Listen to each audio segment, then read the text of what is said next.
Kindness becomes leverage when the benefit is welcomed, but the cost to you is treated as irrelevant. The danger is not generosity. It is an arrangement that works for the other person only while you absorb the price.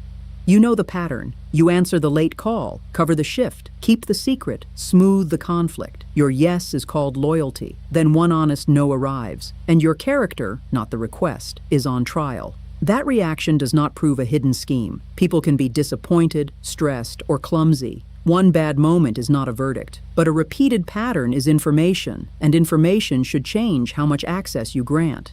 Leverage is not always a threat. Sometimes it is a habit. Your availability becomes part of someone else's operating system. Because you usually solve the problem is reassigned to you before anyone asks whether you consent.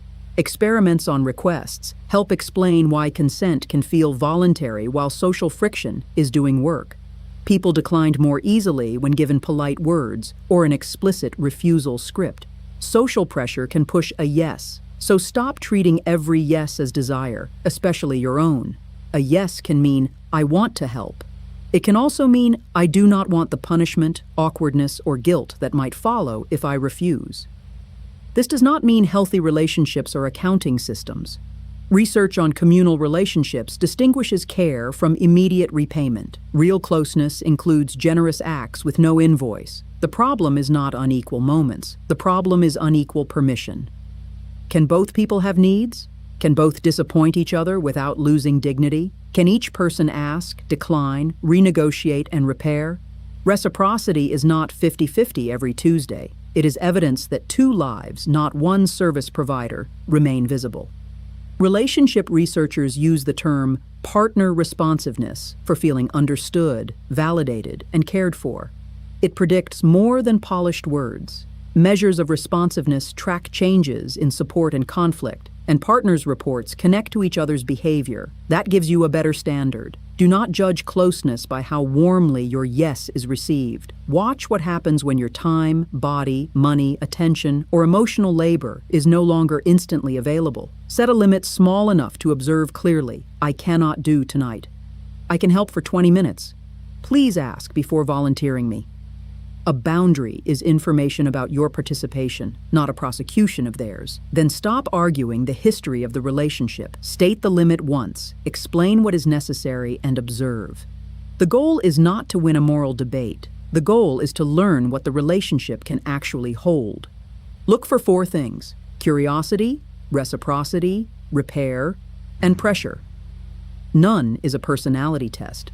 They are behaviors. Behaviors can change, but until they do, your access decisions should be based on what is happening, not what was promised. Curiosity sounds like, what changed? Or what would work?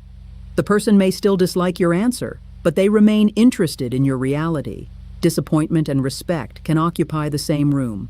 That is a crucial distinction. Reciprocity is not instant repayment. It is the broader pattern of adjustment. Do they also carry inconvenience? Do they remember your constraints?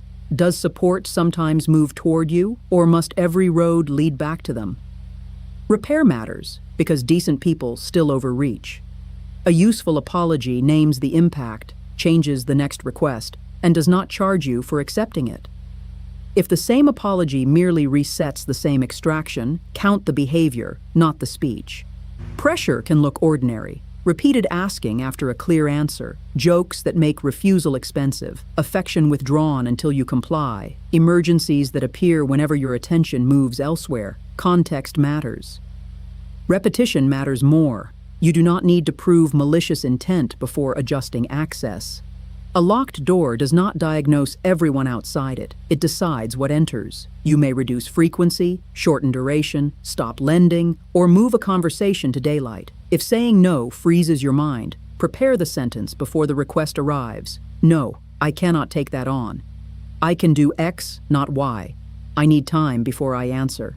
If no is not acceptable, this is not a request. The final line is sharp because the distinction matters. A request leaves room for refusal. A demand may wear friendly language and still punish refusal. Do not confuse a warm tone with a free choice. Power dependence theory offers a useful lens. Leverage grows when someone controls something valuable and alternatives feel scarce. In personal life, the controlled resource may be approval, belonging, access, money, information, or relief from conflict. That lens is interpretation, not a diagnosis. Culture, caregiving, disability, work hierarchy, and financial dependence can constrain choices. If refusal could trigger violence, housing loss, retaliation, or serious harm, skip the experiment and seek appropriate local support. Where it is safe, change the arrangement gradually and watch for adaptation. Healthy connection can survive revised terms. It may wobble, it may require negotiation, but it should not require one person to disappear so the other can feel secure. Keep your kindness. Remove the automatic access attached to it. Choose closeness by repeated behavior, curiosity when you differ, reciprocity over time, repair after harm, and room for two lives. If only one remains visible, call it clearly. Access without reciprocity.